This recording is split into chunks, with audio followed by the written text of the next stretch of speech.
Lately, I've been wondering why I still haven't received a reply to the message I sent. Did I say something inappropriate? Maybe they're upset with me because of something I did. I keep thinking about the joke I made last time. I know it didn't go over well. I need to shift my focus. And these back pains, are they a health issue or just the result of my workouts? I also have to figure out what to wear. I've been so distracted today. I should have meditated this morning. No wonder my mind is all over the place. It's incredible how often we get stuck in overthinking. And there are so many reasons why that happens.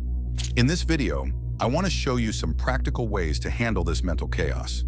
Stick around until the end because the insights I'm about to share could be incredibly helpful.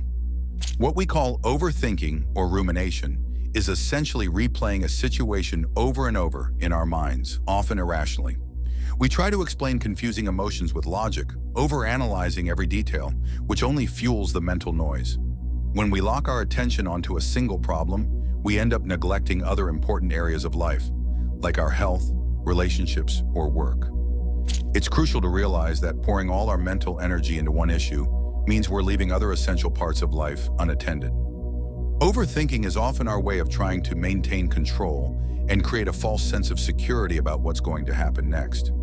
Our brains, trying to lower anxiety, constantly imagine future scenarios and attempt to predict every possible outcome. This is especially true for perfectionists or high achievers. People who set very high standards for themselves tend to endlessly scrutinize their actions, worrying even about small things like missing a morning routine they believe will guarantee a successful day. Overthinkers crave structure and predictability and often struggle with uncertainty, feeling lost when faced with the unknown. This endless mental loop can leave our minds overloaded, causing discomfort and keeping us stuck in a constant state of worry. Finding ways to break this cycle is essential so it doesn't take over our lives. When your mind is always racing, even enjoying good moments becomes hard. I'd like to share a personal story to illustrate how overthinking has affected me too. I'm quite tall, and when I was younger, I felt like my height made people uneasy whenever I entered a room or started a conversation. It made me unconsciously hunch over so I wouldn't appear intimidating. I didn't want others to feel inferior or threatened by my presence. In sports, it was different. I was competitive and didn't mind if someone felt intimidated. But in social situations, it was another story. Over time, I began to notice this pattern and worked on changing it. During college, I worked at a computer store selling printers. One day, as I walked in, a colleague said, "You come in here like you own the place." That comment showed me how, little by little, my posture and presence had changed. When he said that, I wondered, does he feel insecure because of my confident presence?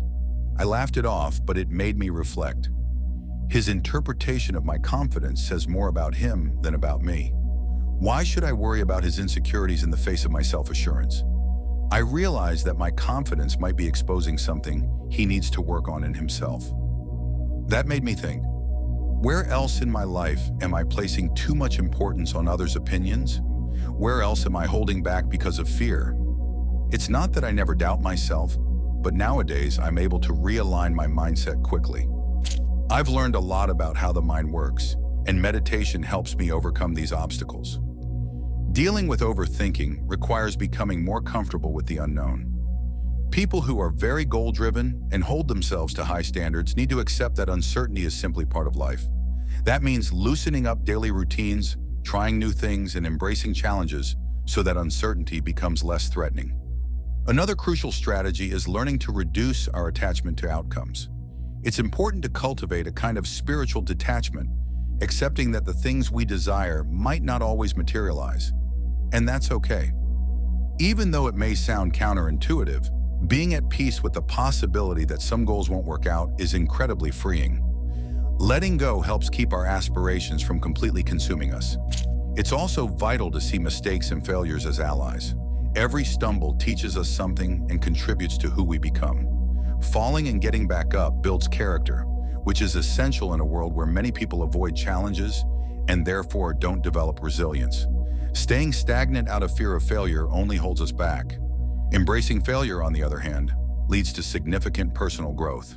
Launching a YouTube channel or starting a business, for example, usually requires a willingness to fail and keep moving forward. Facing failure also nurtures humility and keeps our egos in check, an important balance that helps us stay grounded even while achieving great things. It's like a cloud that rains and nourishes the earth. The balance between success and humility is extremely powerful, and failure makes us appreciate success even more, aligning with the law of polarity, which says that opposites help us value every experience. For example, something you once struggled with, like speaking on camera, can become second nature over time with practice and consistency. Attempts that didn't work out, even those you never published or didn't like, are essential parts of the learning process. They help build skills and make us more comfortable with the possibility of failing. That, in turn, reduces anxiety and overthinking about new challenges. Identifying triggers that spark overthinking or anxiety is crucial. Being aware of them helps you manage your reactions and prevent those triggers from negatively impacting your well-being or performance. Often, excessive thinking is tied to the ego and the image we've built of ourselves. For instance, a father who panics at the thought of arriving late to his son's basketball game might be caught up in his identity as the perfect, always present dad. Being late threatens that self-image and generates anxiety. Similarly, an athlete who's terrified of making a mistake might be desperately trying to protect the identity of being flawless. The fear of not living up to our own image fuels overthinking and anxiety. Understanding this link between ego and rumination is the first step to freeing ourselves from these mental chains. Sometimes, without realizing it, we let our identity restrict our actions. For example, someone who sees themselves as a high achiever might feel guilty about taking time to relax because it conflicts with their self-image. But even driven people need moments of rest. Challenging and softening rigid identities is crucial. Changing how we view situations is also helpful in reducing overthinking. A useful technique is self-affirmation. Telling yourself things like, "I'm doing this because," it provides clarity about our actions and thoughts, easing anxiety. Self-awareness is key to recognizing when certain thoughts or behaviors are driven merely by the need to protect the ego. Observing without judgment helps us see that these impulses don't define who we are. After all, no one is confined to a single identity. A store manager, for example, is also a parent, a friend, a driver in traffic, a patient at the doctor's office, and so much more. Likewise, a skilled nurse might be a complete beginner at karate, and that's perfectly okay. Each area of life requires different skills, and we don't have to be experts in everything. Understanding this relieves pressure and reduces the self-judgment that fuels overthinking. Meditation is a powerful tool for calming racing thoughts. Through meditation, you connect with the emotions behind your thoughts, gaining insight into how they affect your body and mind. During meditation, the goal is to simply feel your emotions without judging or trying to change them. Over time, you learn that thoughts are just thoughts. They're neutral until we attach emotional meaning to them. Separating thoughts from emotions helps us gain more control over our emotional reactions, reducing stress and anxiety. Practicing regularly leads to greater emotional balance and a more peaceful life. Simply closing your eyes and consciously observing how you feel, without censoring or judging yourself, helps the mind relax. And binaural beats, easily found on YouTube, can enhance this meditative state.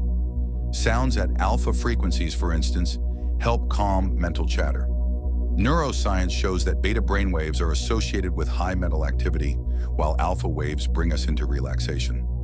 Meditating to alpha binaural beats can help shift the mind into a calmer, clearer state. It's also essential to address catastrophic thinking, the habit of imagining worst-case scenarios that often never happen or aren't as terrible as we expect. Even when things do go wrong, the human capacity for adaptation is remarkable. Someone who discovers a serious muscle injury, for example, may initially feel devastated, but over time they find new ways to live, following medical advice, seeking treatment, and adjusting to their new reality. With acceptance, even painful situations become integrated into daily life, proving how resilient we can be. The key is to keep a positive outlook, even in the face of possible adversity that more often than not never materializes. Having faith, whether in yourself, a higher power, or the universe, is crucial for facing challenges. But it's just as important not to fall into the trap of overthinking about overthinking, which can create a vicious cycle of anxiety. Recognizing when we're trapped in excessive thinking is the first step to breaking free. Once we realize we're caught in this loop, we can pause, breathe, and simply observe our thoughts without judgment. This kind of non-judgmental self-observation is vital because we're often harshly critical of ourselves and others. Reducing judgment, both toward ourselves and those around us, is a key to living a lighter and happier life. Judging less diminishes the emotional weight we carry and disrupts the cycle of negative thinking. Another important point is paying attention to the words we use. Words aren't just random strings of letters. They carry energy, meaning, and emotion, influencing our mental and emotional state. Choosing how we speak, both to ourselves and to others, can significantly help maintain emotional balance. When it comes to understanding others, we must avoid jumping to conclusions. Many times we try to guess what people are thinking or feeling, basing it only on our own perceptions, which can lead to misunderstandings. The best approach is direct, open communication. Asking people how they truly feel or what they're thinking can clarify situations, prevent confusion, and strengthen connections. Besides improving relationships, it teaches us a lot about ourselves. Communication should also happen within ourselves. Talking to yourself, whether silently or out loud, helps organize your thoughts. Starting phrases like, "I'm doing this because," can bring clarity about your intentions and emotions. Another helpful practice is journaling. Writing down thoughts such as, "I'm overthinking right now," helps you see them more objectively and relieves mental strain. Journaling is a powerful outlet and a way to better understand yourself. This practice of self-communication is just as important as communicating with others. The better you know yourself, the less you're shaken by outside opinions. Embracing the mantra, "It doesn't matter that much," can be a powerful tool against overthinking. It reminds us that many of our worries are temporary and won't have significant impact in the long run. Seeing life as an experience not to be taken too seriously helps cultivate a lighter, more optimistic attitude, making it easier to face daily challenges with calm and positivity. If you've made it this far, it says a lot about your commitment to self-awareness. Thank you for sticking with me through this video on overcoming overthinking. The journey toward a calmer, more focused mind begins with small steps, and this video is just the start. If any part of this resonated with you, share it with someone else who might benefit. And keep practicing the techniques we've discussed today, whether it's meditation, journaling, or open communication with yourself and others. Remember, personal growth is an ongoing process, and every small action counts. I'd love to hear about your experiences. Leave a comment below and share how you manage overthinking or any strategies that have worked for you. Your story could be the light someone else needs to find their way. And if you want to continue this journey of self-discovery, subscribe to the channel and turn on notifications so you don't miss our upcoming videos filled with insights and tools for a more balanced life. Together, let's transform overthinking into clarity and purpose. Thanks so much for watching, and see you next time.